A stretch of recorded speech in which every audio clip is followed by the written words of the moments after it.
بسم اللہ الرحمن الرحیم۔ میرے معزز و محترم دوستو السلام علیکم۔ دوستو، حضرت عمر فاروق کے عہد خلافت میں قیصر روم نے اپنا سفیر مدینہ المنورہ میں بھیجا۔ قاصد نے دارالخلافت اسلامیہ مدینہ منورہ میں پہنچ کر لوگوں سے خلیفہ وقت کے محل کا پوچھا کہ وہ کہاں ہے تاکہ میں اپنا مال و اسباب وہاں تک پہنچا سکوں۔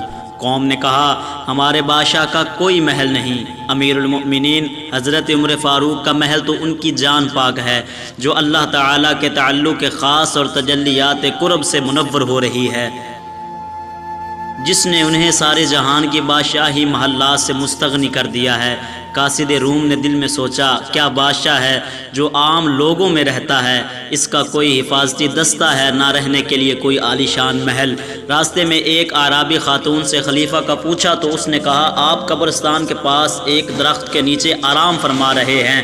قاصد جب وہاں پہنچا تو اس نے دیکھا حضرت عمر فاروق بے خوف و خطر زمین پر آرام فرما رہے ہیں۔ نہ تخت و تاج پاس ہے اور نہ ہی فوج اور نہ لشکر۔ اس نے آپ کے چہرہ مبارک کی زیارت کی تو آپ کی ہیبت سے وہ کانپنے لگا اور اپنے دل میں کہنے لگا، میں نے بڑے بڑے بادشاہوں کو دیکھا ہے اور ایک عمر تک سلطانوں کا ہم نشین رہا ہوں، مجھے کبھی کسی سے خوف تک محسوس نہیں ہوا۔ معلوم نہیں اس شخص کی ہیبت سے میرے اوسان کیوں خطا ہو گئے ہیں۔ اس سوئے ہوئے اکیلے آدمی کو دیکھ کر میرا جسم کانپ رہا ہے۔ اس مرد کلندر کی ہیبت نے تو میرے ہوش اڑا دیے ہیں۔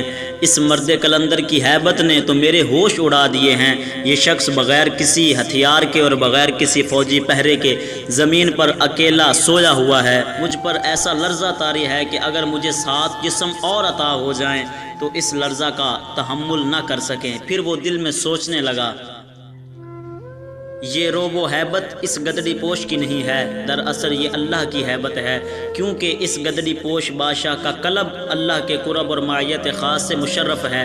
بس یہ اسی معیت حق کا روب و جلال ہے جو اس مرد حق کے چہرے سے نمایاں ہو رہا ہے۔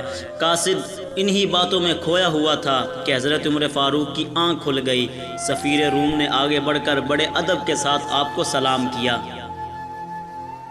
آپ نے نہایت شفقت سے سلام کا جواب دیا، سفیر کو اپنے پاس بٹھا کر تسلی دی اور قیصر روم کا پیغام وغیرہ لینے کے بعد آپ دیر تک اس کے ساتھ معرفت کی باتیں کرتے رہے۔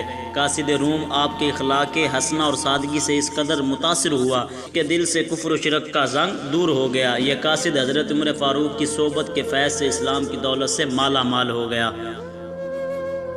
مولانا روم فرماتے ہیں، جو خدا سے ڈرتا ہے اور تقوی اختیار کرتا ہے اس سے جن اور انسان سب ڈرتے ہیں، اور جو بھی اس کی طرف دیکھے گا اس پر اس مرد حق کی ہیبت غالب ہوگی۔